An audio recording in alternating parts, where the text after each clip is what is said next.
திருவள்ளுவரின் வழியில் வாழ்ந்து வாழ்வின் உன்னத நிலையினை அடைய திருக்குறளோடு நாம் என்னும் இந்த நிகழ்விலே இணைந்திருக்கின்ற உங்கள் அனைவருக்கும் முதற்கண் வணக்கம். குறள் எண் 407, அதிகாரம் கல்லாமை. தஞ்சையை ஆண்ட சரபோஜி மன்னர் ஒரு முறை காசி யாத்திரை மேற்கொண்டார். அப்போது கொல்கத்தா நகரில் இருந்த ஆங்கிலேய அரசு பிரதிநிதி ஒருவரை சந்திக்க நேர்ந்தது.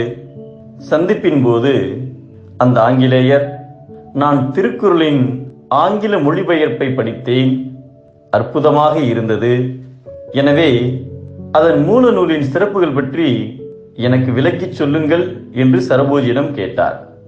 அதை கேட்டதும் சரபோஜி மன்னர் திணறிப் போனார். அவர் தமிழ் இலக்கியங்களில் அதிக கவனம் கொண்டவர் அல்லர்.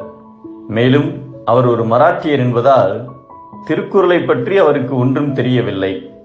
ஆனாலும் சற்றென்று சமாளித்துக் கொண்டு, என்னுடைய புத்தக சாலையில் திருக்குறள் போன்ற ஆயிரக்கணக்கான தமிழ் இலக்கியங்கள் உள்ளன, எல்லா நூல்களையும் படிப்பதற்கு எனக்கு நேரம் கிடைப்பதில்லை, யாத்திரை முடித்து திரும்பிச் சென்றதும் உங்களுக்கு திருக்குறளின் மூல நூலையும் அது தொடர்பான அனைத்து தகவல்களையும் அனுப்பி வைக்கிறேன் என்றார். சரபோஜி மன்னர் தஞ்சை திரும்பியதும் தான் வாக்களித்தபடியே கொல்கத்தா அரச பிரதிநிதிக்கு திருக்குறள் மூல நூலையும் மற்றும் பல அரிய பைந்தமிழ் நூல்களையும் அனுப்பி வைத்தார். அதன் பின்னர் சரபோஜி மன்னர், நான் இந்த தமிழ்நாட்டின் மன்னனாக இருந்தும் தமிழ் மொழியின் மீது கவனம் செலுத்த தவறிவிட்டேனே என்று வருந்தினார். முதல் காரியமாக அந்நியர்களும் சிறப்பிக்கக்கூடிய தமிழ் சுவடிகளை எல்லாம் தேடி கண்டுபிடிக்க வேண்டும், தமிழ் புலவர்களை ஆதரித்து அதற்குரிய சிறந்த விளக்கங்களை அறிந்து கொள்ள வேண்டும் என்று முடிவு செய்தார்.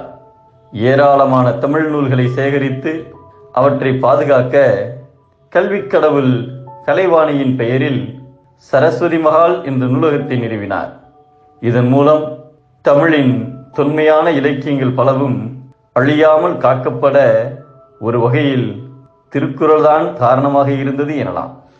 நுட்பமான நூல்களை கல்லாதவன் பெற்ற உடல் அழகு மண்ணால் சிறப்பாக செய்யப்பட்ட பொம்மையின் போன்றது என்பதை நுண்மான் நுழைபுலம் இல்லான் எழில்நலம் மண்மான் புனை பாவையற்று என்கிறார் நம் தெய்வப்புலவர் திருவள்ளுவர்.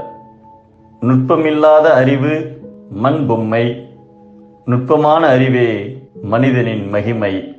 மீண்டும் அனைவருக்கும் நன்றி, வணக்கம்.